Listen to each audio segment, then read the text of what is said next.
Dans un contexte de mouvements diplomatiques intenses pour arrêter le conflit, le président indonésien Joko Widodo emboîte le pas à Kiev et à Moscou dans le cadre d'une mission de médiation entre les deux pays. Le programme de la visite inclut une rencontre avec les deux présidents russes et ukrainiens Vladimir Poutine et Volodymyr Zelensky. La visite du chef d'État indonésien s'enchaîne avec le rendez-vous du sommet G7 en Allemagne et constitue une première pour un dirigeant asiatique depuis le début des opérations militaires russes le 24 février passé. Pour rappel, l'Indonésie avait invité la Russie à prendre part au prochain sommet du G20 à Bali. Cette démarche a suscité une polémique au sein des pays occidentaux voulant isoler Moscou par des sanctions économiques et un embargo financier.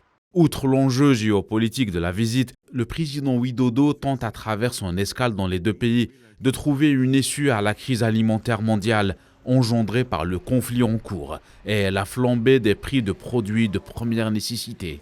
Sur le terrain, les chances d'aboutir à un cessez-le-feu et une reprise des pourparlers restent minimes en raison des accusations mutuelles entre Kiev et Moscou et l'appui militaire occidental à l'Ukraine.